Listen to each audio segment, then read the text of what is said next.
when I knew that I had to direct a production of Carmen, the first thing I do is I've got to buy a score. So I was very excited to find that this had just been published.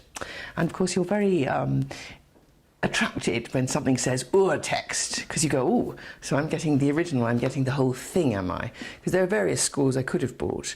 But this was very attractive because you could see at a glance that an enormous amount of research and care had gone into it, and that it was obviously for professionals who are making a production, because first and foremost it's extremely readable. You know, we're working at speed. Opera rehearsals are very fast. And your eye falls on the page and you read really easily, really quickly.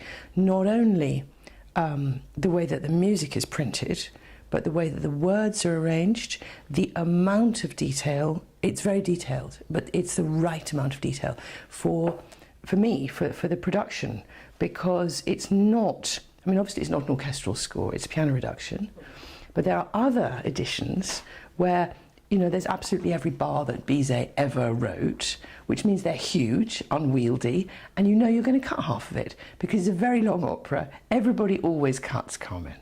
That's a given. It really is. I mean, unless you're aiming to do the absurdly long version with all the music and all the dialogue, but I honestly don't think anybody does, and anyway, I don't think it would sell as well. So this is good because you've got an enormous amount of detail, and you can have a real sense of contact with how it might have been. The complete dialogue is very important. The Morales scene is very important, the English scene. Not that we did it, we didn't actually do it, but what it helped me to understand was the tone of what the opéra comique might have been like, which I always suspected, but this, with all the lovely research and the images, and as I say, all the dialogue, it kind of led me to do what I did. Having digested the full dialogues of this edition and having read the Mérimée, I worked with an English playwright, Meredith Oakes, and we reimagined the dialogue for two speakers who were not the character singers for the most part. We called them the commère and the compère, because again, that's a kind of link to the whole opéra comique tradition, where you do have those hosts for the evening. The characters also can take the role of host, but it's your relationship with the audience.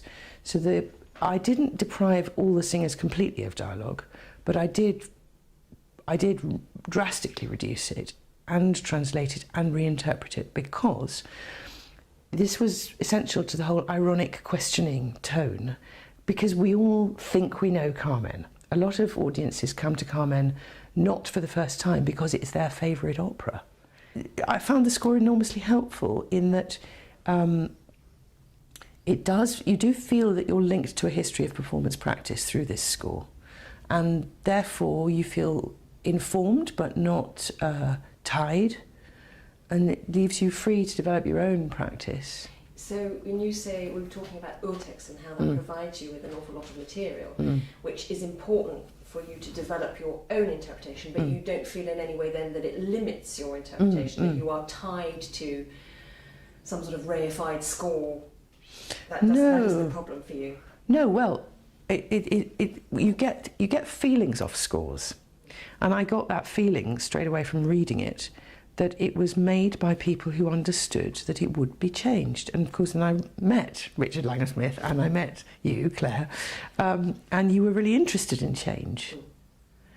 So in that sense, it's a performance document.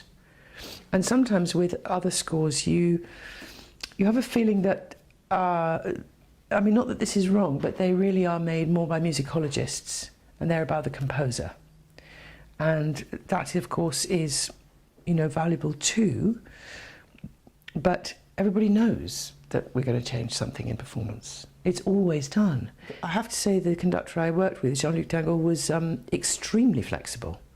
But I think he was excited because, you know, we were helped to have some sort of process on this score. I mean, you know, you helped us at the University of Cardiff because you brought singers. We had a space. We actually rehearsed the dialogues the way that they link bits of music, and we rehearsed Meredith's new dialogue, and the conductor knew that we were doing this. I suppose ultimately I let Meredith write it because she's a very good writer. But what we did was we read the Mérimée together, we read these dialogues together, we discussed what aspects of them were useful and what were not. And because we knew that the dialogue was mostly going to be carried by two people who don't officially exist in this score, we had to talk about their relationship to the characters. We were very keen to incorporate the whole flavour of the Mérimée novella into our spoken dialogue, because it's a wonderful story and it's wonderfully told and it gives you a real feeling of landscape. And I love spoken melodrama. It's my absolutely favourite thing. And so Meredith took a description of landscape from the Mérimée. And initially we thought that she could write our English version really entirely taking either actual spoken dialogue from the novel or using phrases and things from the novel. And she used a great deal, but it couldn't be exclusively that. It is also the dialogue which is in the score and telling the story. Of course, we're very influenced not only by Mérimée himself, but by Peter Brook's masterly version of Carmen, La Tragédie de Carmen.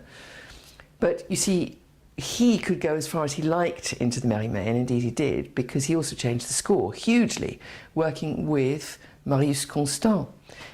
I mean, huge changes. Not only is the orchestration completely different, but the order of the music is completely different. And it's totally original development, but it totally ignores the aspect of the opéra comique. Brooke was not interested in this, and he deliberately says La Tragédie de Carmen, and he went back to Mérimée. So he's not interested in the link between the performance that Bizet had to create for that theatre, for its public. Didn't want to do that, wanted to do something quite different, which was of course massively successful and in many ways much more appropriate for a 20th century audience, some ways. And it really was stark. I mean, it was shocking, it was visceral, it was amazing.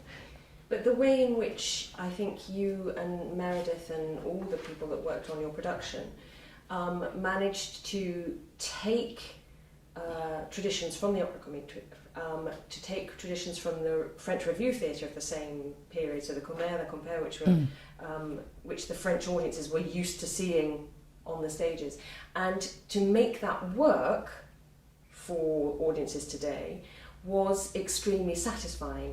And I think that's something that you are saying, that having the historically informed, if you like, or the research behind the score helped in some ways for you to reimagine that opera comique as if it were something that would work in a theatre today. Yes.